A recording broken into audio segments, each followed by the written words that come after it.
extent of crystal field stabilization energy varies with respect to like metal ion, cation. For example, if you have different oxidation state, what happens to crystal field theory?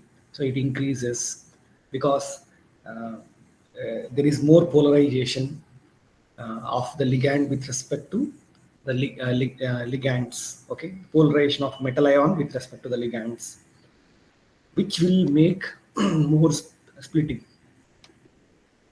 And also, we have also seen with different number of d electrons. So depending on the number of same number of d electrons, but with different oxidation state, also we will be having increase in crystal field stabilization energy, again with respect to polarization and so on. But if you increase the number of d electrons, that also crystal field energy will reduce. So it is inversely proportional with respect to number of d electrons, crystal field stabilization energy, and with respect to oxidation state, crystal field energy increases linearly or proportionally. Next, one important aspect is quantum number. Like if you add new shells, like for example 3D, 4D, and 5D, what happens? The crystal field energy will considerably increase. So we can straight away say that crystal field stabilization energy increases with respect to the quantum number. And very interesting aspect also is what happens if you vary the ligand strength. So if you vary the ligand strength from a weak field all the way to strong field, the crystal field energy increases significantly. Okay, for example, chloro substituted chromium complex with cyano substituted chromium complex. We can see there is almost double, like for example 13,640 centimeter inverse to 26,280 centimeter inverse. So ligands also play a very key role in crystal field stabilization energy. Okay. So which essentially takes saying that um, crystal field energy increases with increasing ligand field strength. And to recap quickly what we had discussed in the last class is we had looked at in previous class what exactly is strong and weak field ligands. If you have strong field, what happens to the spin? Whether it will pair or it won't, especially in the case of weak field. So depending on that, we get weak spin at the same time high spin complexes for strong and weak field respectively. For example, we might have seen um, like halogens, water, ammonia versus carbon monoxide. Okay, so these things we had discussed, and after discussing, for example, with what reason we have discussed this weak field is whether to fill the T2G or EG orbitals. Okay, that doubt we went to spectrochemical series. After that, since you have unpaired electrons, if you have weak field and all, then we went for unpaired electrons, spin related things in the complexes. And we also looked at looking at the number of d electrons, how it varies with crystal field stabilization energy. Crystal field stabilization energy is the difference between the T2G and EG orbitals, okay, and the vertical y-axis. And with respect to oxidation state, it directly is proportional, crystal field stabilization energy. And CFSE decreases with increasing number of d electrons. We have seen that case. And crystal field energy increases with increasing quantum number. Okay, that example we have seen. If you move down the group, more shells are being added. Very important thing. CFSE increases with increased ligand field strength, means delta naught will be high for strong field as compared to a weak field. Okay, so these points we had discussed in the last class. Now, we have looked at crystal field theory for octahedral complexes. For example, what happens when six ligands approach transition metal ion? Now, let us take four ligand system. So, can someone tell me what kind of structures are possible when you have four ligand system? I mean, four linkers when they attack transition metal. What kind of geometries or what kind of arrangement? Tetrahedral and square peg. Yeah, tetrahedral and square planar arrangements can be possible with respect to crystal field theory and all. Again, with respect to this. Now, based on your syllabus and with respect to the continuation with respect to octahedral complexes, we have tetrahedral complexes. We do not have square planar complexes.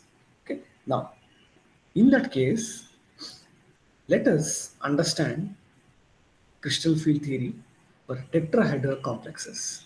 Four ligand system.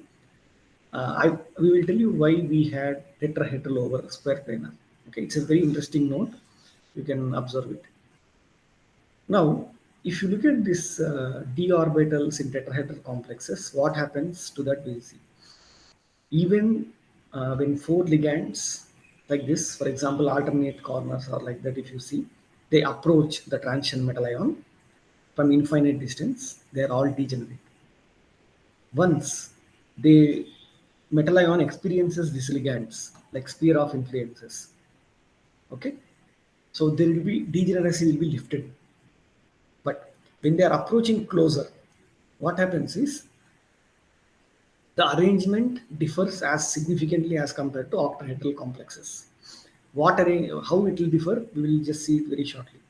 For example, now you can see like metal ligand, four ligand complexes where we have central metal ion and four tetrahedral, four ligands which are approaching. So, what we should consider here is we get a tetrahedron, it has formed from a cube. Okay, how? Because you can see here the center of the cube is central metal atom. Okay, and four alternate corners of the cube. Okay, alternate. So here it is one ligand is there, here it is not coming, and here it is there again. So like that, if you can consider. Okay, so for example, here it is not there, then here it is there. So the alternate corners of the cube are the four corners of tetrahedron, where we have four ligands attacking the metal ion. Means when the ligands are coming closer, what happens to the uh, transition metal ion is what we are going to see. Now, can someone tell me what will be the energy levels if you look at octahedral versus tetrahedral? How will be the splitting by looking at the ligands approaching transition metal ion? So which one will be more So repulsion rate? T2G will have more energy. T2G will have more energy. So they will be upper or lower energy wise. Sir, And upper. upper. Okay. How about the EG and no? How about the like EG orbitals?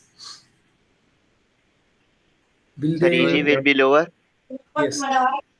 Yeah. Can someone tell me why it will be? Why EG orbitals are lower?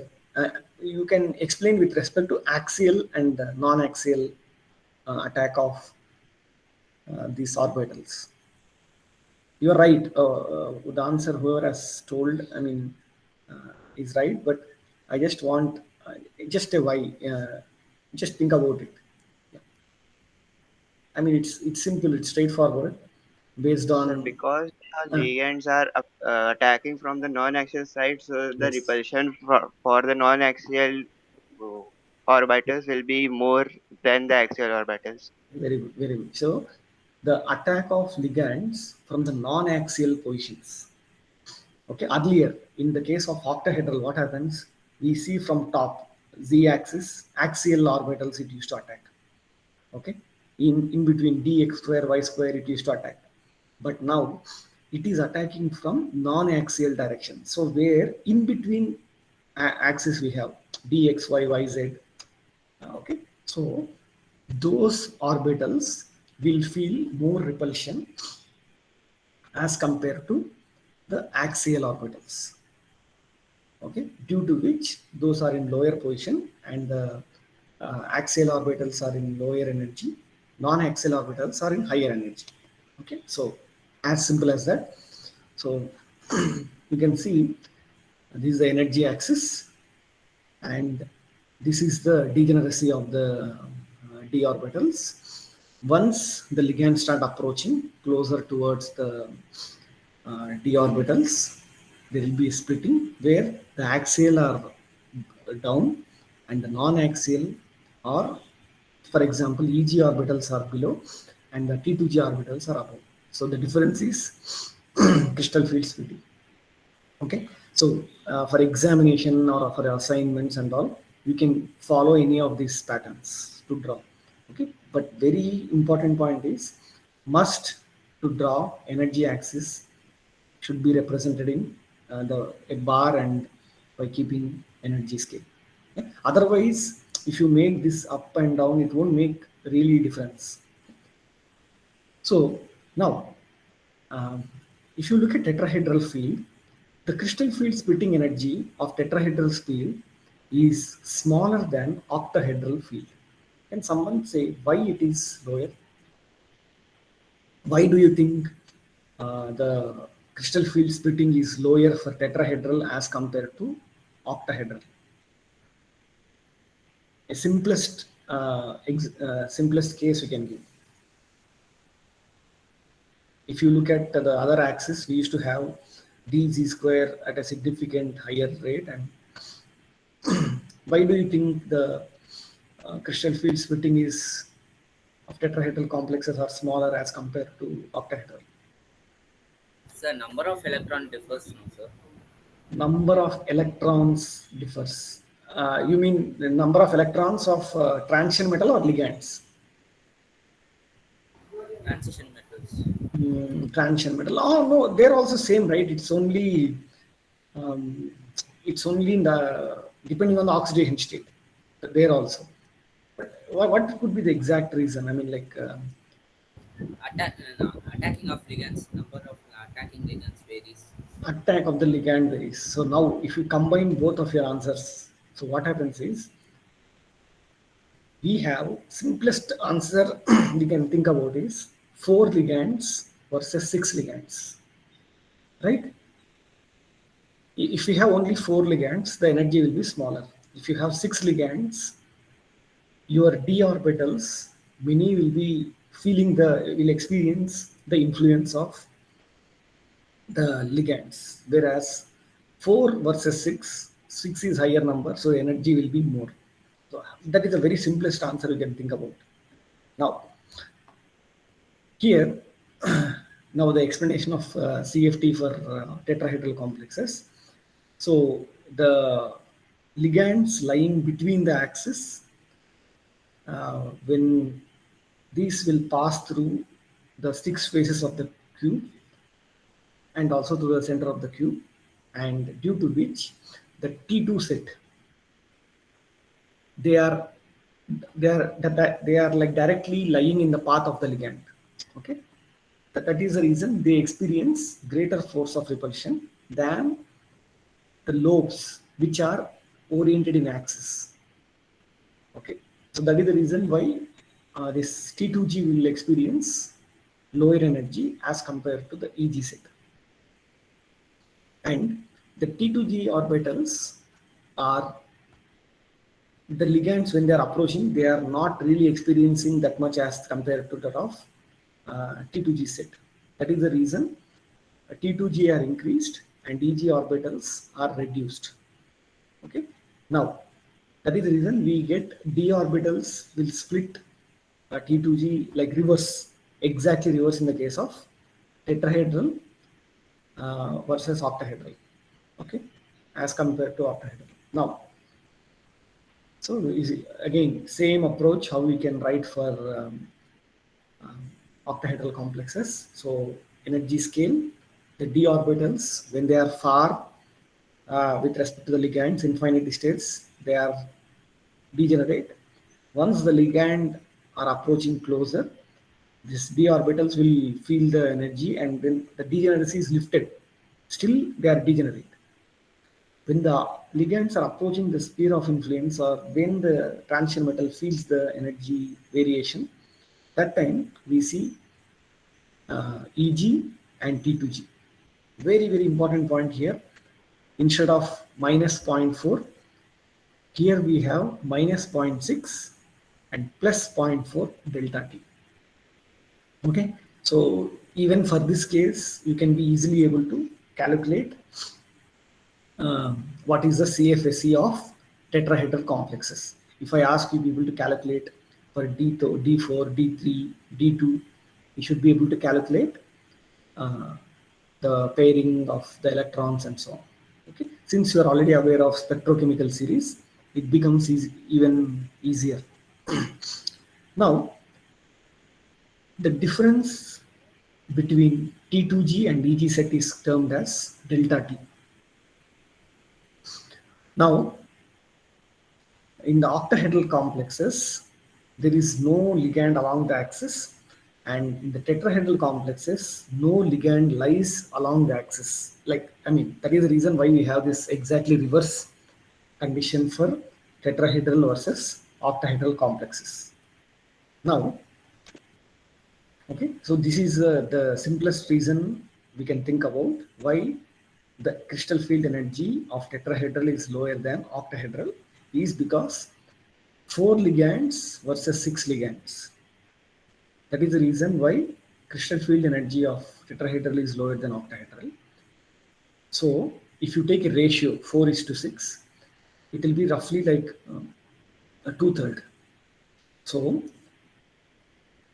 if someone asks what is the tetrahedral crystal field stabilization energy with respect to octahedral field, then we can answer saying it is two-thirds of octahedral field.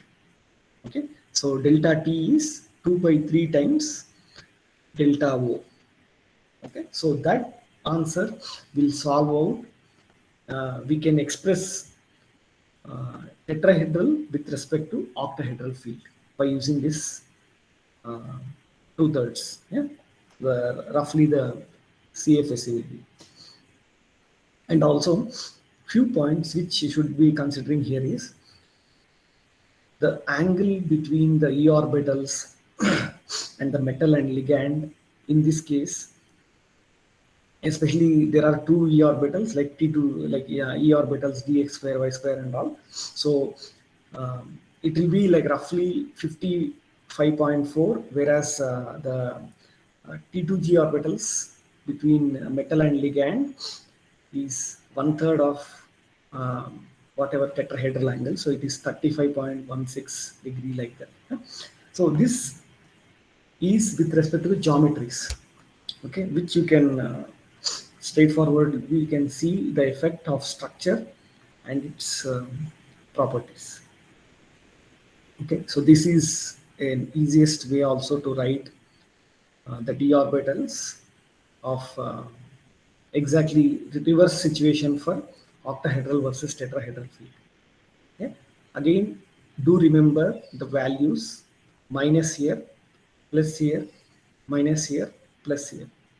Okay, again we can express tetrahedral also with in terms of octahedral field by some standard two-thirds of this value. Okay, so that way we can do it. Now,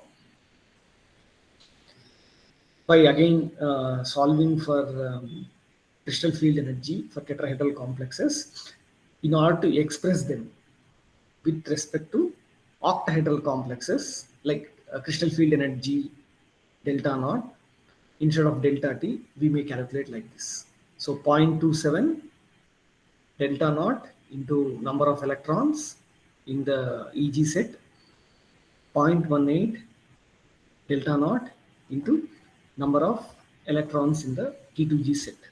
Okay, so this is the simplest calculation we can think about for CFSE of tetrahedral complexes. Now,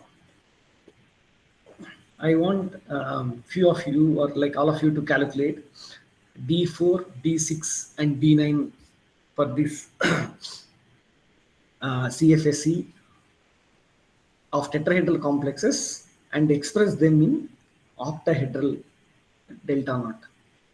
Okay, CFSE should be expressed in octahedral, so it should be delta naught. Yeah. So calculate accordingly, and then you can let me know how much is the value.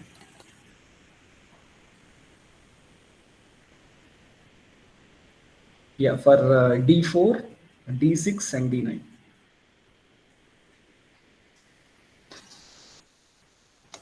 How much will be the value? You can.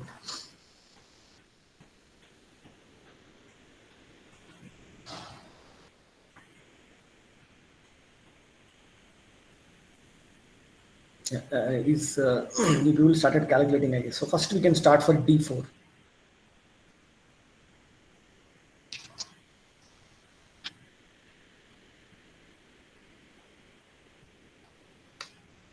So how many electrons will be there in D4? Sir, all will be binded in each group, sir. Yeah, so that is the reason. So now don't pair it.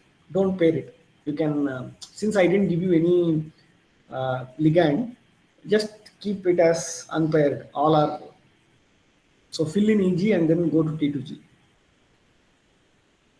Sorry, sir, but what was the relation between the delta T and delta naught? So what is the relationship? Relation? But that's what, no, it is delta T is two-thirds of like delta naught. Or again, I would like to just clarify regarding one point about that. Regarding this expression, after solving few more things, we'll get this. You should also consider instead of one, like for example, now if the ligand is approaching from one direction, okay, tetrahedral, but we can have like for example plus x, also like minus x. So two-third will be, it will be like two times it will become, so it will be 4/9. Accordingly it will be there, but now you may use this formula because already we have given you the formula. Minus 0.27 delta naught plus 0.18 delta naught times number of unpaired electrons. How much will be this for the value?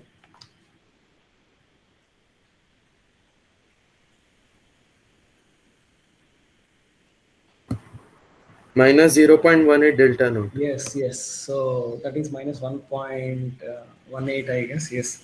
And how about the second one, D6? I want all of you to calculate because see, I'm giving these examples. You can straight away get 4 marks or something like that. When it is asked in the exam, you can straight away get full marks. Just you want to show the calculation and write the steps accordingly. I hope all of you are calculating. After this, we will have some magnetic uh, class, magnetic momentum, and other things. We shall discuss even there more with lot of problems.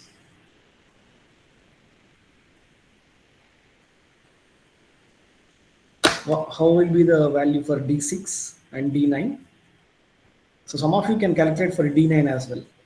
And again, after the class or like that, you may even calculate for what happens if you pair the electrons in EG orbital for D4, D6, D9, so that you see the variation, okay, with respect to strong field versus weak field. Sir, minus 6 by 15.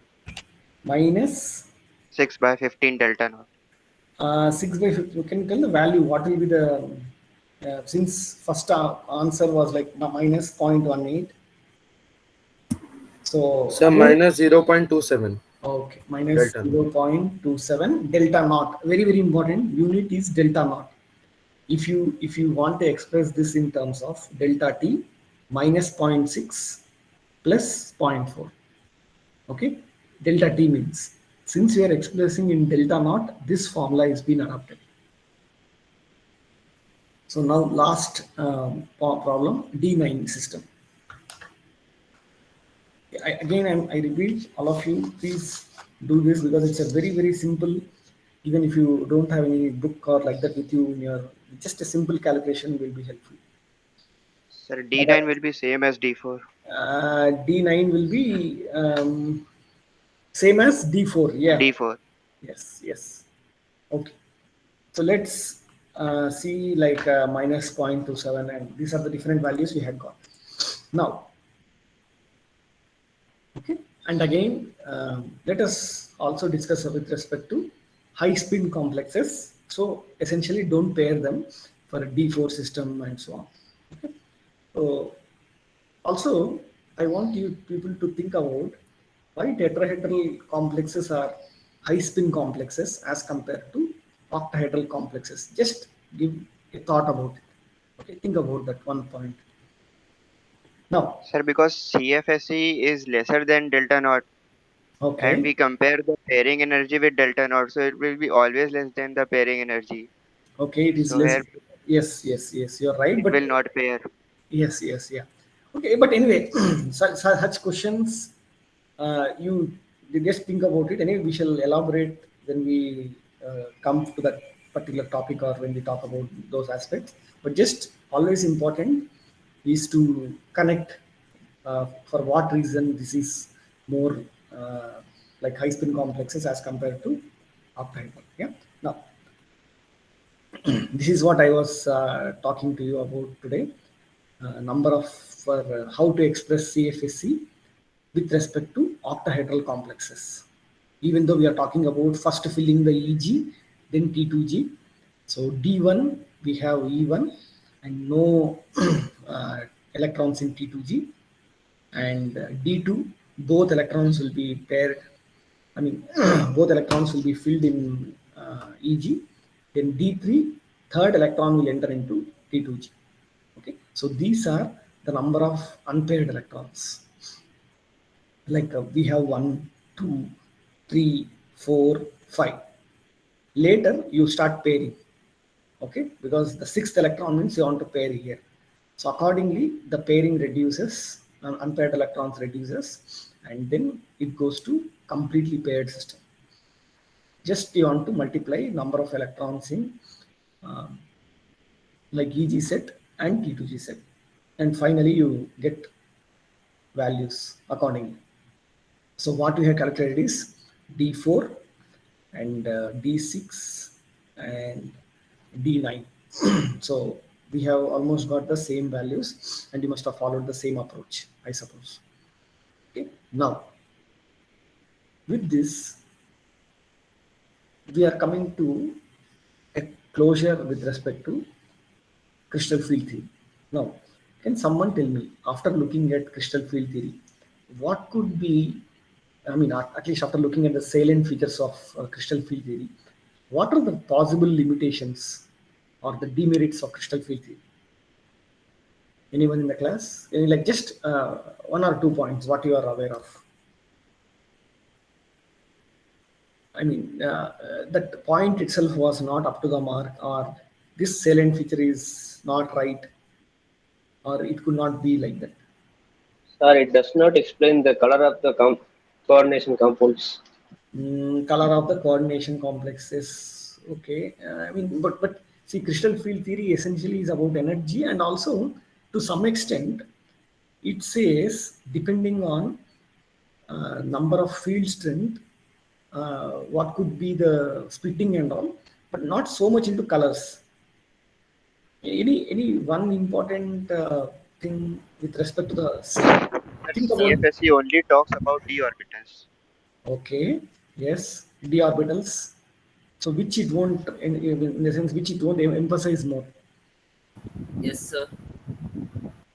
It won't emphasize more about, you mean ligands or?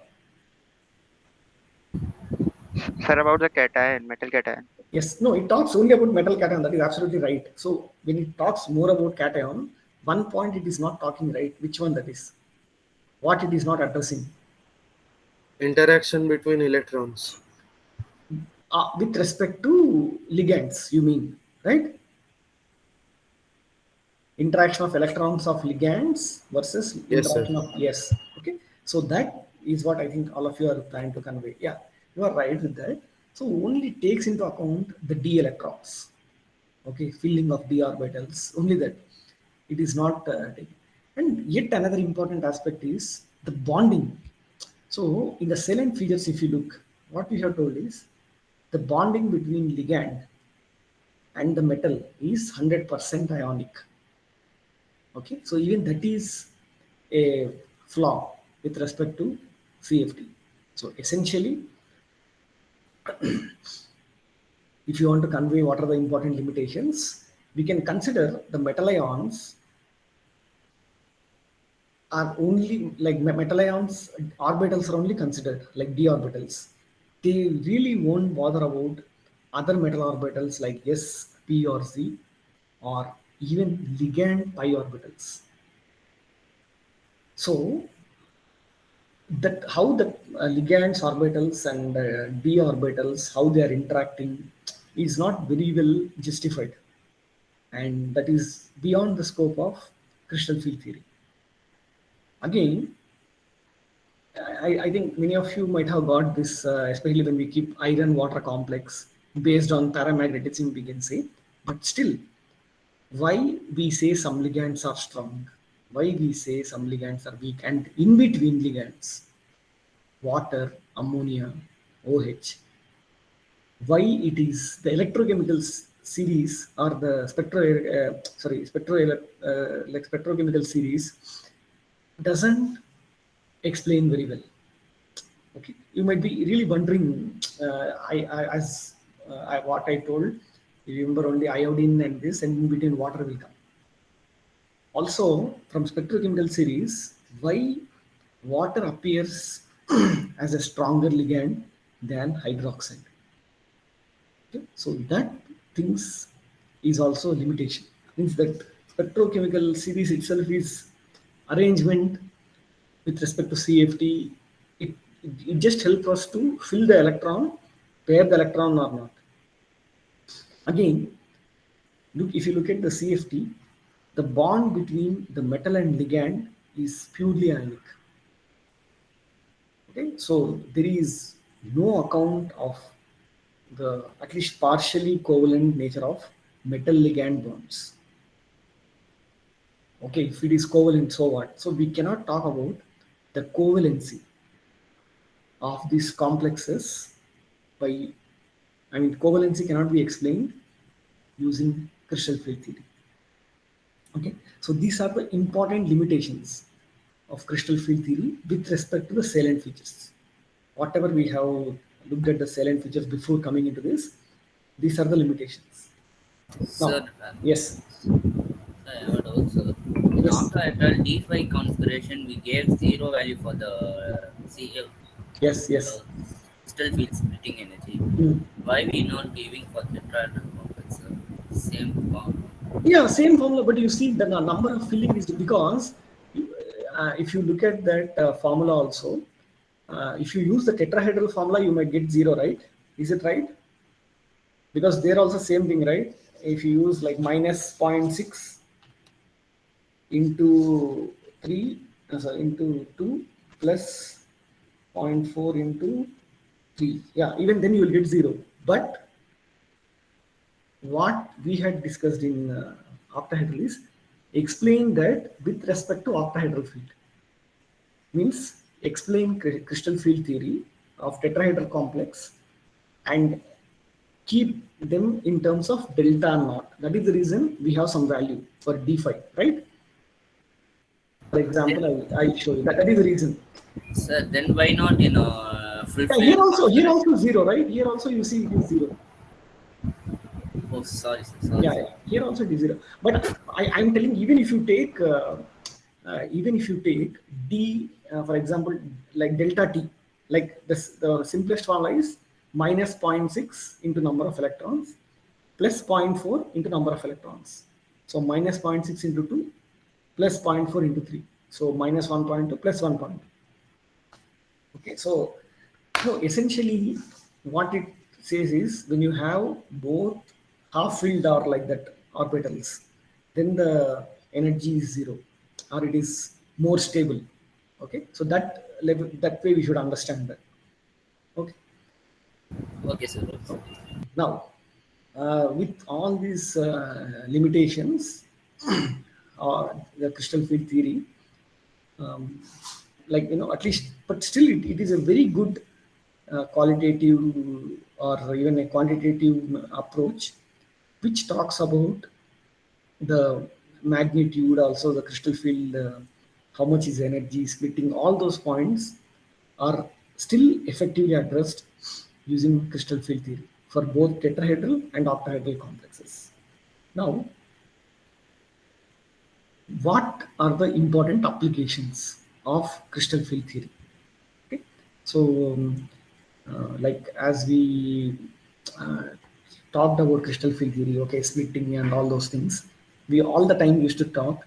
We can express that with respect to wave numbers, okay, and at the same time, we have high spin, low spin complexes. Whenever we have spin, we talk about magnetic moment.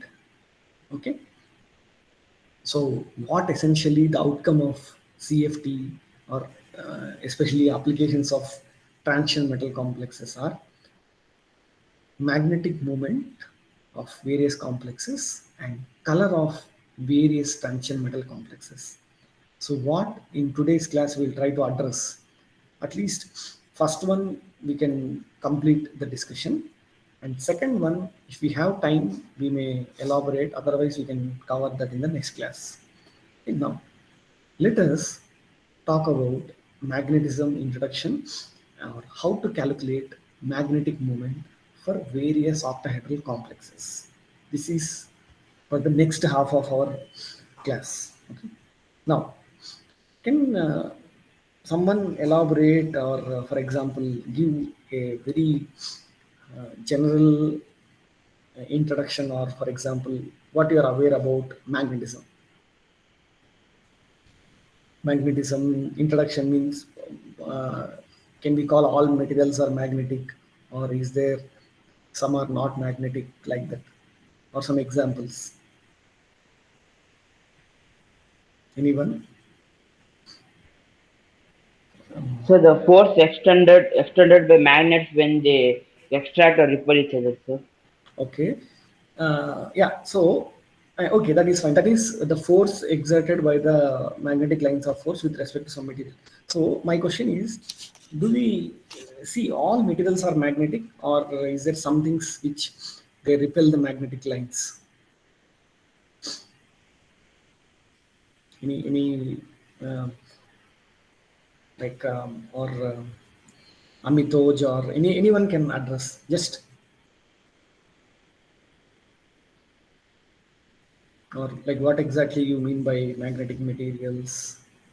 You know, you need not tell definitions. You can even give some examples.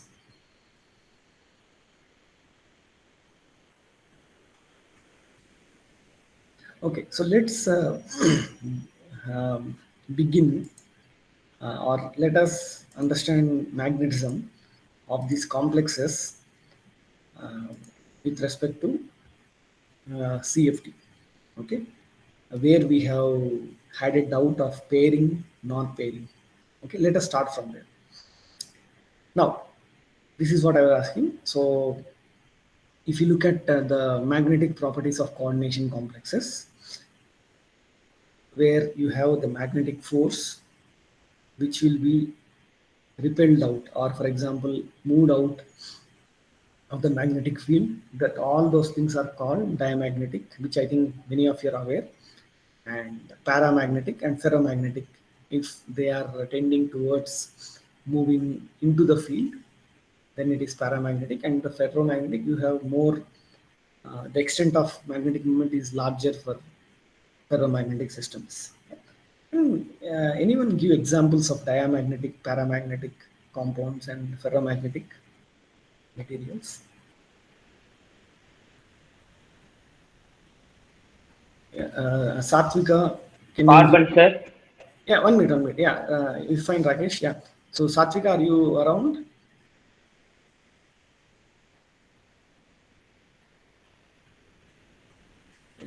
You are there, Satvika? Okay, fine. How about Harish? Are you around? Harish? Sir, yes, sir. Yes, Harish. So can you give one example of diamagnetic material? Hydrogen. Which one? Hydrogen. Hydrogen. Okay. Any diamagnetic means which will repel the magnetic lines of force. You can give in terms of material, like for example, what we see every day.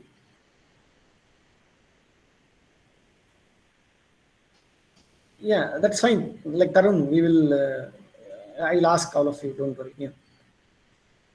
Okay. So water. I think some of you said. So is there any other example, Harish? Any one example you can think about? Glass. Glass is diamagnetic. Yes, you are right. Okay. And any example of paramagnetic um, substance? Is Karthik around?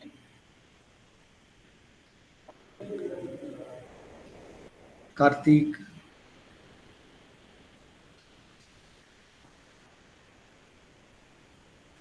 Yeah. Okay. So any example of paramagnetic substance? O2. Okay. So Tarun has answered. Yeah. Okay. Haridharan has Iron oxide. iron oxide. Okay. Sir, Iron oxygen, sir. oxygen. Oh, very good. So I hear a lot of aluminum. Aluminium. Yeah, aluminum. I think it is more of like you have the. It is more like a metal that characteristic more rather than the paramagnetism or like that. Okay, no. What we'll discuss, we shall discuss more about like oxygen is right. I can straight away say. Can any very quickly someone tell why oxygen is paramagnetic? Is it the same magnetism as that of transition metals, or that magnetism is different with respect to oxygen? Sir, it has unpaired electrons. Yes. So it has unpaired electrons. More specific, Shashank, Sir, yeah, because of MOT. yeah, yeah. From molecular orbital theory, if you look, there are two unpaired electrons in the anti-bonding, like which is not paired up. So that is the reason we see. And when you pass oxygen liquid in between the magnetic poles or strong magnets, we see a deflection, okay, of like instead of if it is diamagnetic, it should pass through, but there is a deflection. So from all those assumptions and observations, people have predicted the for example, the paramagnetism for oxygen, and iron-based complexes are ferromagnetic, and there are several things which are paramagnetic in nature. Now, diamagnetic, we are not very well interested. It's not very important for time being now. The paramagnetism magnitude or the extent of paramagnetism is generally referred as magnetic moment, and it is referred as mu, like this. So if someone says, can you in paramagnetic materials get me slightly higher paramagnetic material? So essentially it means the larger the magnitude, the larger the mu, the greater is the paramagnetism of the particular component. Okay, so very straightforward kind of measurement. So greater is the mu, magnetic moment is high. Now, again, from where this magnetic moment will arrive? So magnetic moment, the contributions will emerge from spin and orbital angular momentum. Okay, so spins you have, of course, and how this orbital will, when it is moving across, that momentum also will contribute to the magnetic moment.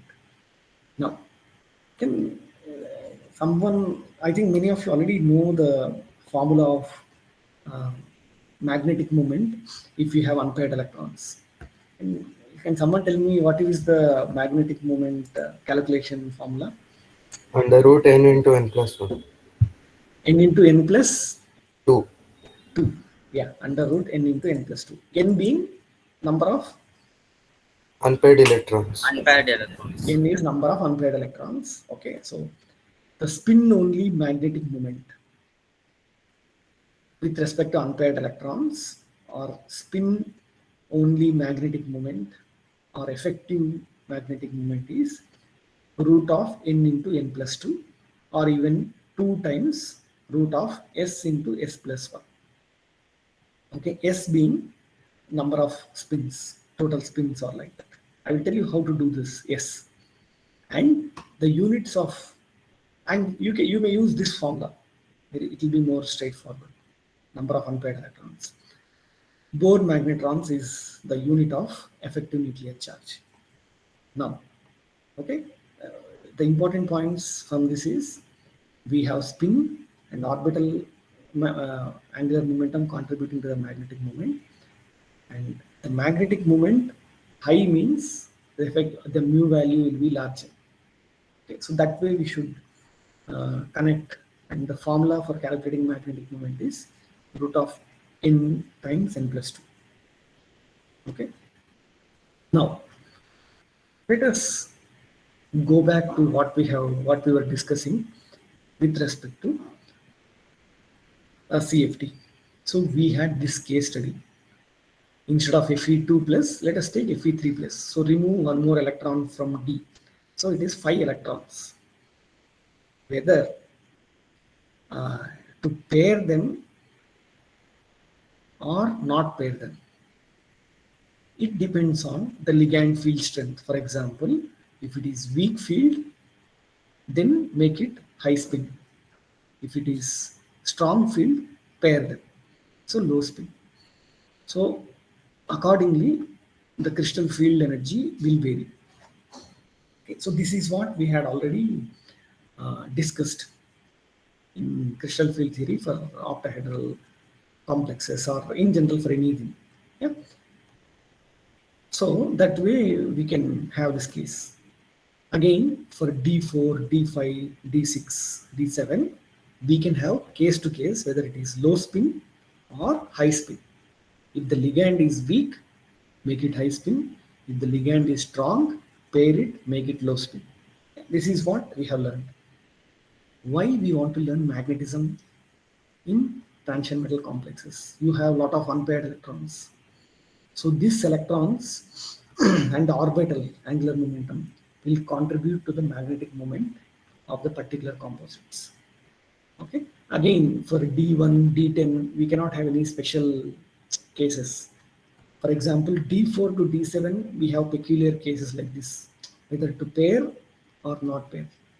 Okay. Now, let us see magnetic moment for various complexes. So if you look at the CFT based on number of electrons, root of n into n plus 2, where n is number of unpaired electrons. Okay, so with this we can calculate. Now I want all of you to let us start calculating the number of unpaired electrons. First look at the oxidation state and write down the electronic configuration. Find out the number of unpaired electrons and accordingly substitute. And when you give me the answer, I want under root value, not just, you should not say root 1 or for example root 20. I need to get, for example, root 16 is 4. So that answer is important, the last answer. Yeah, it should not be under root. Now, so all of you take a piece of paper or a notebook and start calculating this. For all these ions, do calculate and then keep the answer with you, please. So that until I ask you, people do not answer and do not keep in the chat as well. Yeah. So I insist to everyone to just ask, so that there are several examples. All of you will get a chance to answer. Okay. And if you answer and keep it, it will be easier for you to do. And this is the formula you can use. And also I will extend with spin only formula also. Now, we have titanium, vanadium, chromium, iron, manganese. For all these complex ions, start calculating the magnetic moment. and then let me know. Yeah. One by one, I will be asking. And again, do not post in the chat box. Yeah, Sir, TI class 3 is 1.732. yeah, Anurag, I will tell you. I will ask you. Just you can just calculate, and unless I ask you, people do not answer it. I will ask all of you because there are several examples. So can you tell the attendance? Ileraj, Ileraj is around. Sure. Yes. Okay. Shashank, Present, sir. Tarun, Present, sir. Harish. Present, sir. Yes, and Sheelam, Present, sir. Satvika. Satvika is around. I saw she was there actually sometime back. Okay, and Amitoj, Present, sir. Ayyappa Reddy. Okay, Satvika is there. Okay. Haridharan. No problem, no problem. Yeah.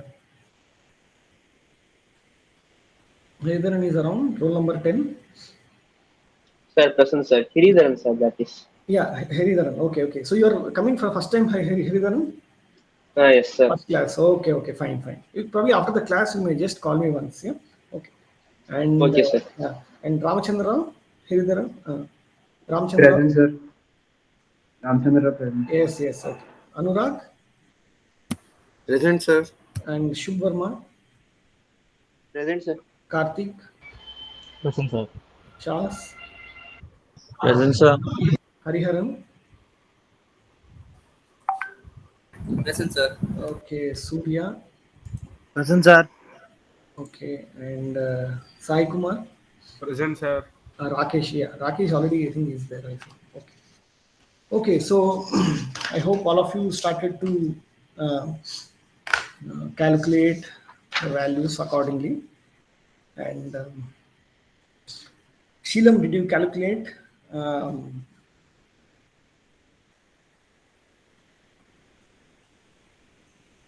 Ramchandra Rao or anyone, one by one, you can just first you tell me the number of d electrons. Later in the formula, you can tell. It's not a problem. Or Shaz, are you there?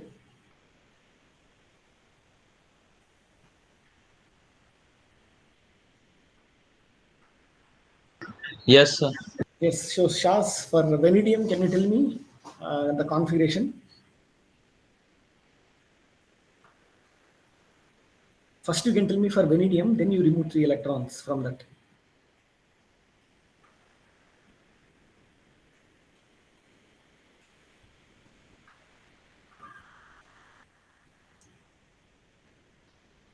Like what will be the like vanadium atomic number or vanadium electronic configuration? Okay, so what I will Sir, do, atomic number is 23. 20, okay, and now can you tell the configuration? Only for vanadium. Later we'll remove 3 electrons. Yeah. 23 is absolutely right. So 4s2 and then 3d. Yeah, Tarun. 3D2, sir. Yeah, wait. Tarun, actually, I want you to probably talk in mic. Okay. So I don't want you to chat. Yeah. Okay. So the atomic number is 23. Is it like, yeah? For can you tell like Shaz what will be the this one electronic configuration now? Yes, sir. 3D3 and 4s2. Yes, exactly. Okay, 4s2 and 3d3. Okay, now remove 3 electrons. So remove from s orbital, right? Remove from 2 from s and 1 from Yes, sir. d. So now what will be the configuration? 3d, 3D2 and 4s1. 4s0 because 2 electrons removed, no? Yes, sir. 4s0. We have vanadium 3. So 3 electrons you should remove. So 2 from S, 1 from D. So it is 3d2. Can you tell me how many unpaired electrons are there if you have 3d2? So you want to fill them in T2G and EG. So how many unpaired electrons? If you have 2 electrons, which you want to fill in T2G, how many will be there?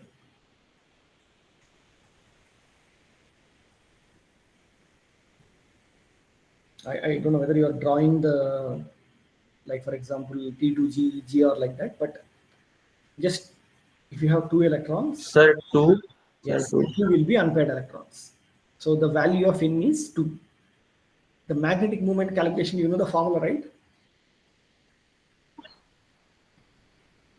Yes, sir. Yeah, so root of N into N plus 2, right? Yes. Yes, sir. So now just put the value as N as 2. So what will be the answer? Like,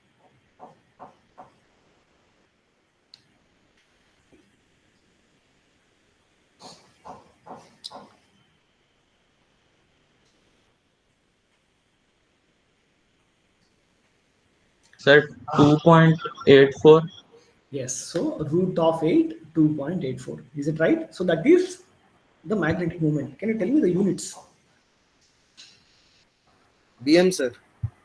Yes, Bohr magnetrons. Yeah, and I think yeah, Shars. Now you see how it is very easy to calculate by looking at the transition ion. So first and foremost is we should know the oxidation state, what is there, and write the configuration, know the electronic, for example, atomic number first, electronic configuration. First write for the pure metal. Later you remove 3 electrons, whatever it is, from S and then followed by D. Once you get that, you start keeping them and then to pair or not pair, depending on how many electrons. Once that is the case, apply root of n into n plus 2. Okay. So, I mean, I want, that is the reason I told everyone to do so that it will be a simplest practice to follow it. Now, like I would like Tarun to answer this Fe3 plus. Tarun, are you there? You can turn on your mic, please. Sir, Tarun, Yeah, right? Tarun. Sir, that is, it has 3d5, Okay, 3d5. so it should be root of 35. Okay, how much is the root It of has 35? 5 unpaired electrons. No, that is fine. That is Uh, fine. Root of 35 is how much?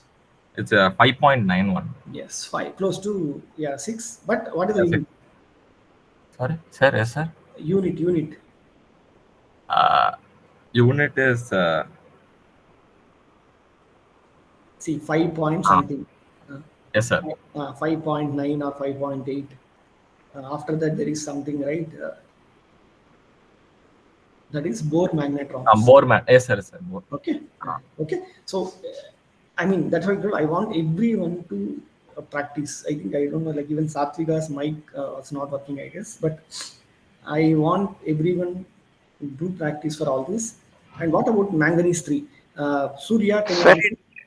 there are only 3 unpaired electrons after the removal. Yeah. 3 unpaired electrons only, right? Sir. Yeah. Okay. But we'll, yeah. Surya, are you around? Sir, Yes. So can you tell me for manganese how many unpaired electrons are there?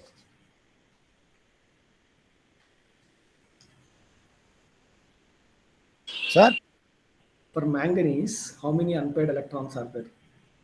Mn and then Mn3 plus. For the this one, electron configuration is hmm, 3d5 and 4 is 2, sir. 3d5, 4s2. Is it right, Surya? I think it's So you tell first the atomic number, then it will be very easy.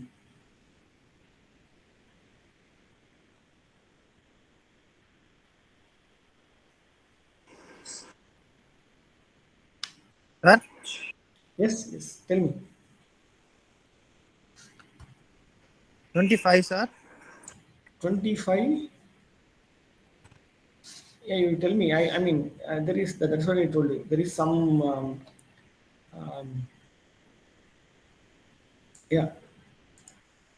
Or tell me now the configuration. A or sir? Hmm.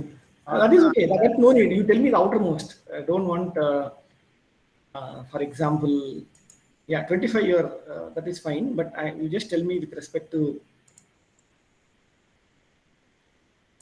So it is 3D or 3D. 3D5 4s2 sir. So this is for manganese. Now let me know for manganese 3. Some 3 4s0. 4s0 3D2 sir. How 3D4. you are 3D4. only removing 3 electrons, right? So 4, 3D4. Now you have 4 unpaired electrons. So Yes. accordingly calculate.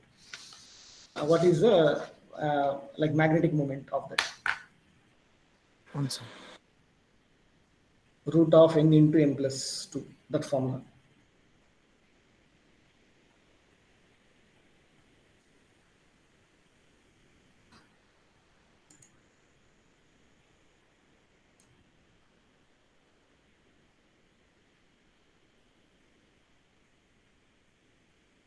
Yeah.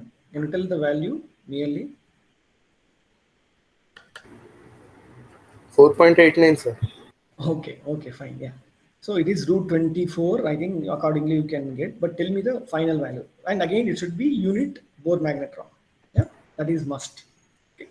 So I think many of you know how to calculate now magnetic moment. Okay. Either you can use this formula or this formula in order to get. And very important point is address the unit. If you write only this, you might lose a mark, because without writing Bohr magnetron, this if you tell 6.2, it won't make any difference. What is 6.2? Whether it is so, unit is must. Now, let us try to see what we get. Yes, capital S. Okay, now, um, for titanium 3, already we started with this. Number of unpaired electrons are 1. So unpaired electrons 1 means the total spin is half. And for vanadium 2, so half plus half 1. Chromium 3 means 3 by 2. Okay. And 4 unpaired electrons for iron 3, so it is 2. And 5 unpaired electrons for manganese, so it is 5 by 2. Accordingly, the effective nuclear, effective, or for example, the magnetic moment of this is correspondingly minus, root 3, root 8, and 15, 24, and root 34, etc. So like that you should do, but all the time, please remember giving the value and unit. So even this formula, if you keep here, you get nearly the final value accordingly. Yeah, if you multiply by 2 times. Now, let us see in detail more. For example, if they give you a tetrahedral versus octahedral complexes. For example, like this, calculate the magnetic moment of iron oxalate salt. Again, first thing you should notice is what is the oxidation state. So 3K plus, so iron 3 plus is the oxidation state. And 5 electrons, so T2G, EG, octahedral, high spin complex. Okay, oxalate is in between the system, so it is still a high spin complex, 5 unpaired electrons, root 35 Bohr magnetrons. And if you take tetrahedral complexes like copper chloride, what is the metal ion, number of electrons, and generally, as we already pointed out, it is now there are only like 9 electrons. So EG is already filled. Only T2G, one unpaired electron is there. So 1 times 1 plus 2. So root 3. So 1.732 like Bohr magnetrons. Okay. So this is for um, like oxalate, tetrahedral or octahedral. Till here, what we have given is either ionic forms only. But we might also get like this, and accordingly, first identify the oxidation state. Once you identify the oxidation state, look for the unpaired electrons after writing the configuration. Unpaired electrons, once you know, like this, you can write first whether it's octahedral, tetrahedral.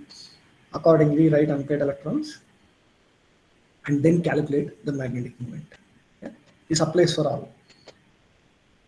Okay, so again, there are several more examples. You may take down, you calculate and let me know in your next class. Okay, so I don't want you to reveal me any numbers now. You can just take these complexes in your notebook, okay, like titanium fluoride, okay, vanadium sulfate, nickel water complexes. All this you take down in your book and calculate for the magnetic moment of all these complexes. So you have everywhere transition metal ion. Look for the what is the magnetic moment of all this. Okay. You don't want to reveal me any numbers or anything now. So after that, once you say, I will go ahead to the next slide.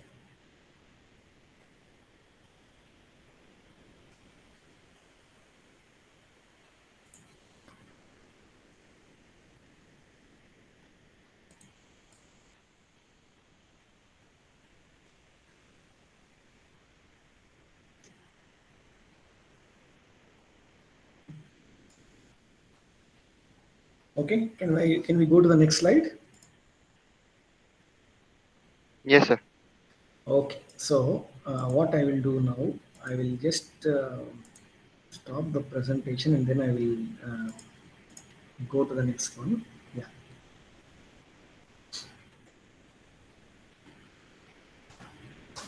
Okay, hope you can see the slide.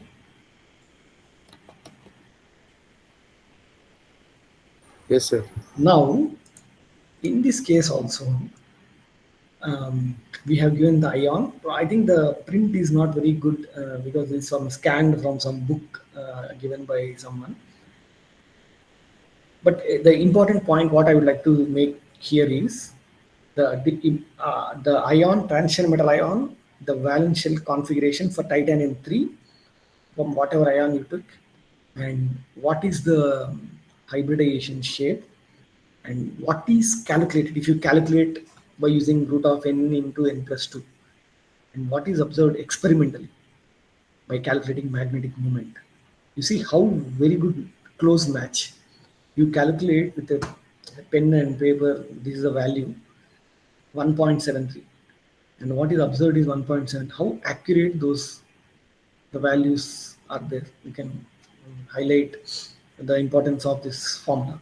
Okay, so and again, let us not really bother about square pyramidal and square planar structures. Let us only look at like octahedral complexes, what is calculated, what is observed, and the few like value changes or like disparities will be there with respect to experimental validations and so on.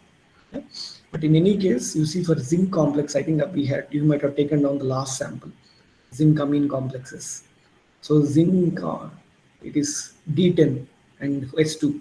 So if you remove 2 electrons, S you remove, so you have D10 electrons.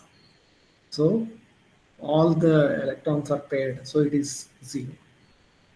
So when it is 0 means it is diamagnetic in nature. Okay, so such kind of outcome also we can give it based on the output. Okay, now with this, so again I would like to ask any of you, is there any doubt on the magnetic properties of these transition metal complexes?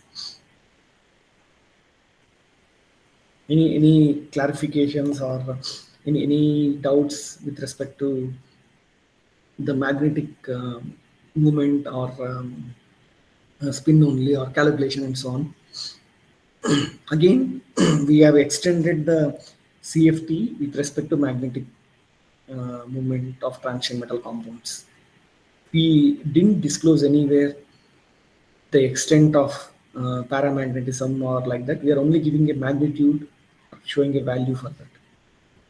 Is there any doubt on this particular topic? No, sir. Anyone? Yeah, no. Is it? I mean, you have any doubt, or you can ask. No problem. Because why I am asking this is then we can extend with one like optical properties, some basic introduction we can discuss today. So if there is no doubt, can I move ahead? Go ahead with the next one. Yes.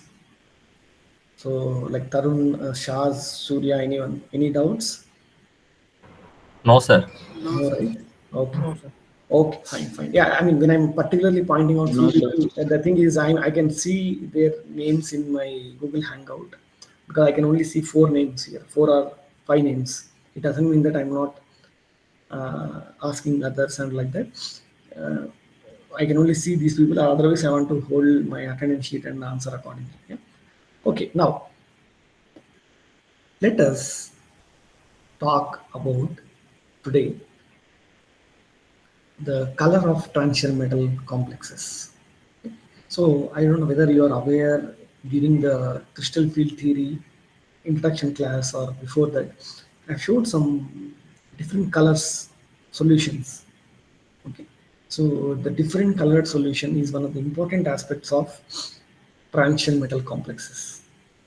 Okay, so color is something very important of these complex ions, transition metals especially, where central metal atom it has partially filled d orbitals. Okay, why we get color is also based on what are the ligands which are attached and the unpaired electrons in d orbitals. So even those things will contribute color. Now if electrons are there, they can contribute to magnetism, unpaired electrons. Why do they contribute to color? Can someone tell me why? I mean, just a very vaguely, even you can be totally like vague also in that answer. Why do you think? Sir, when we give energy to the electron, it shifts to the higher energy band due to which it emits color. Yes, you're right. So, The wavelength will be same to the color, so that they okay, change the color. yes, okay, both are right. Yeah, good to hear that. So, what happens is we have absorption of light, absorption of radiation rather than light. Absorption of light happens, so due to which the paired electrons, unpaired electrons will start transition. Means, for example, you take a system and heat. What happens? Heat energy will be transferred from one place to other place. For example, boiling water means heat energy will be transferred into water so that water molecules will start moving and then heated up. Same way, if you shine a radiation, these electrons from ground state will go to higher energy state and they are very unstable there, so they would like to return to the ground state. So during that process we start getting emission, okay, or the transmitted light. So absorption light and transmitted light. So that is the reason why we are seeing colors for these transition metal complexes. Very important point is most of these transition metal complexes they absorb in visible region. Okay, visible region, many of you are aware, like 400 to like above 400 to 600 or 800 we have. So that visible region it is getting observed and accordingly the transmitted light will be seen. okay, and based on the complementary colors and so on. Now, in your probably your contemporaries or your BTech friends who are taking the class, they have spectroscopy. Okay, you don't have spectroscopy for your this MTech integrated, or even for this upcoming semesters, or even for your coming batches also BTech, they might not have spectroscopy. But uh, when we used to have the spectroscopy topic, we used to elaborately discuss about electronic spectroscopy or UV visible spectroscopy. So there we see what happens when a UV radiation is shined upon any material. Okay, so that is the reason, as both of you pointed out, we see a transition from lower state to higher state. Since it is unstable, they can return back to the ground state, emitting light. Okay, having all that said, let us look at how color of complex metal ion will occur. So now here we have partially filled d orbitals. These partially filled d orbital transition metal complexes, they are colored both in solid or in solution form. Okay, see, in solid form, I think many of you know that copper sulfate, blue color, okay, and the zinc salts colorless because there are no uh, partially filled, all are filled there. Okay, and this is where we get the color because of partially filled d orbitals. Again, when we have white light, which is composed of different colors, when it falls on the transition metal ions, okay, so there is an absorption of light or absorption of photon from the white light, and the remaining portion of the light will be transmitted or reflected by the complex. Okay, which is a very standard process how it happens in nature or like that. So from visible light, it falls on the complex, and some things will be reflected, some things will be absorbed.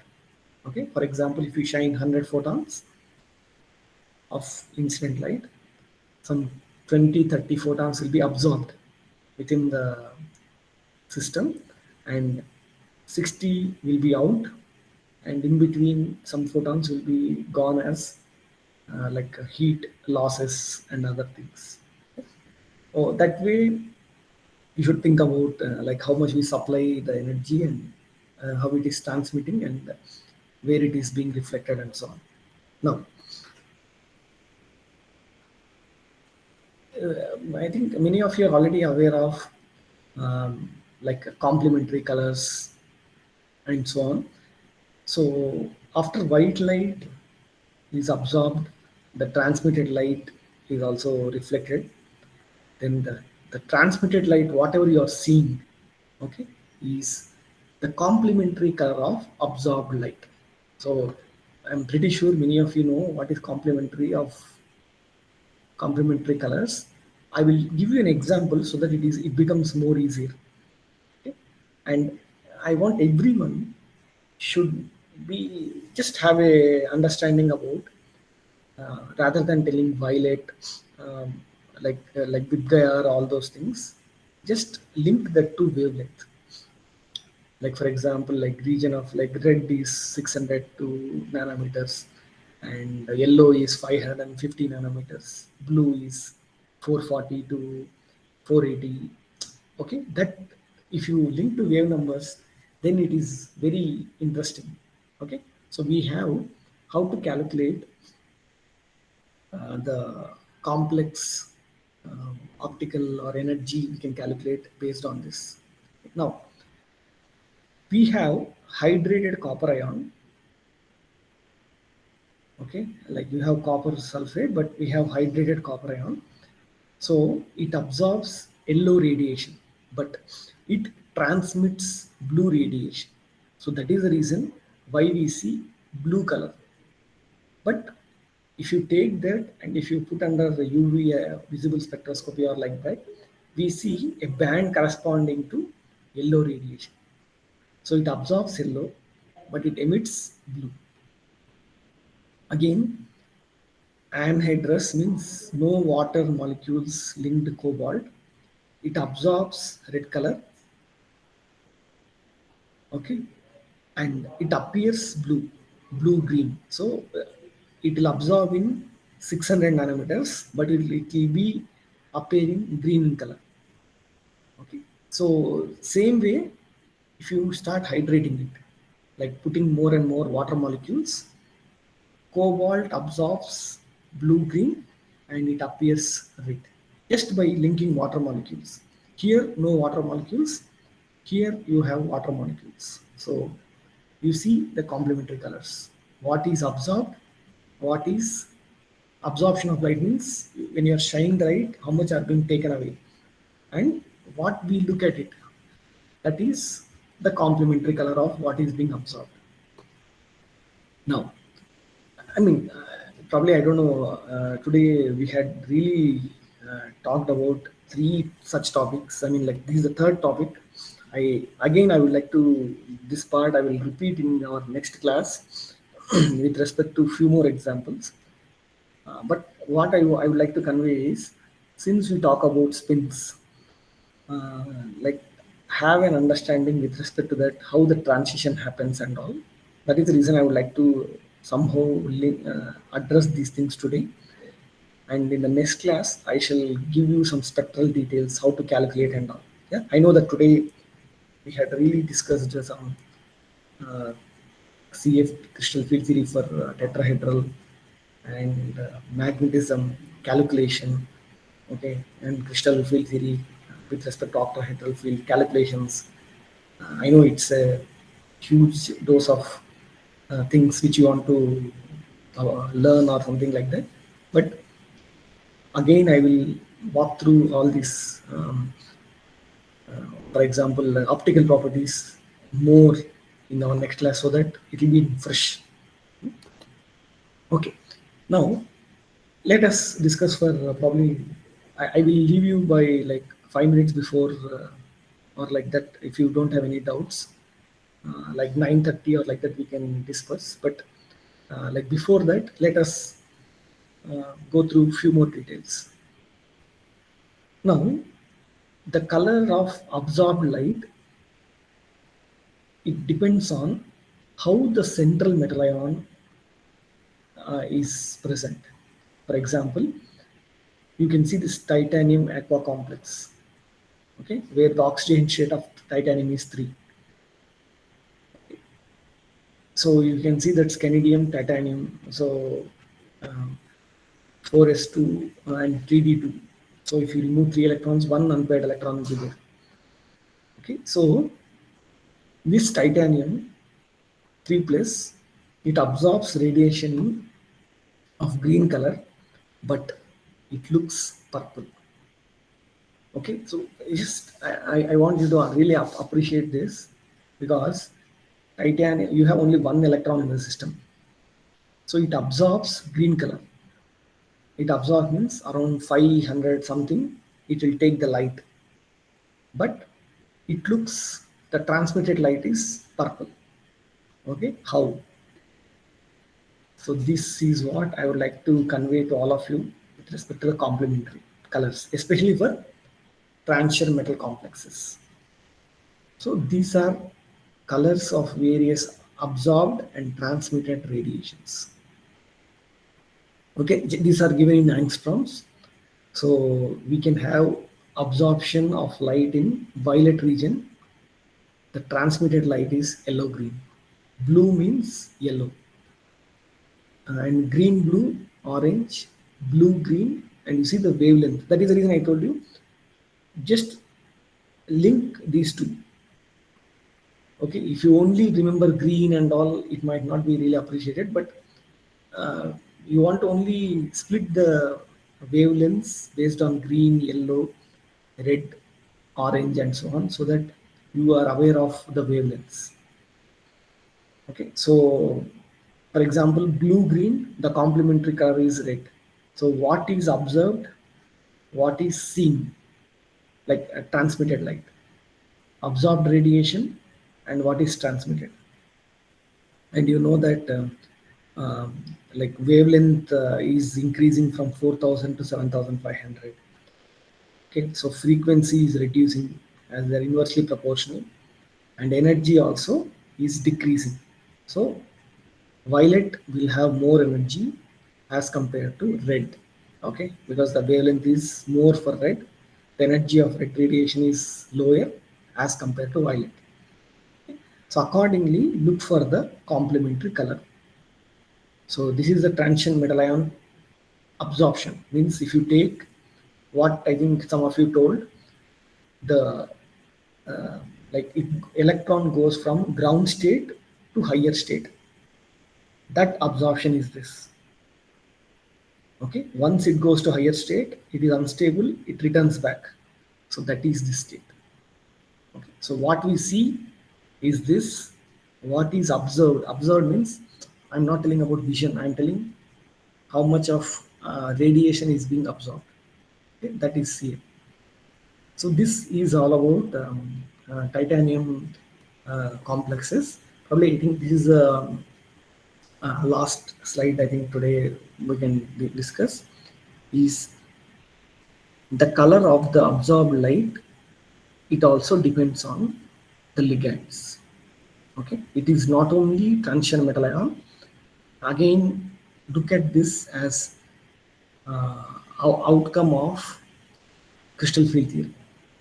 So the color of absorbed light, it depends on the nature of ligands. For example, you take nickel ion, nickel water complex, it absorbs in red color. So it is the complementary color of red is blue green. But if you replace water with ammonia, so it will be as yellow radiation, it will absorb and it appears blue as compared to blue green to blue. Okay. In both the, if you see this complex, nickel oxidation state is 2. Only the ligand is different. So because of variation in the ligand, we see variation in color. So this is the effect of ligand on the optical properties of the transition metal ions. Yeah. So yeah, I think we shall. I don't want to discuss more in this, but yeah. So is there any doubt to with respect to the at least the introduction of optical properties, or you already, as I told, it's more today, like too many concepts one day, so that we should have some breathing space, so that next we, I mean, whenever we have next class, we may discuss that time. So any doubt? No, sir. Okay. No. So yeah, okay, fine. Yeah. So is there okay? That's fine. So is there any other doubt or with respect to the magnetic moment calculation or tetrahedral complexes or any other thing with respect to crystal field theory? Any point you would like to address or like that, which I want to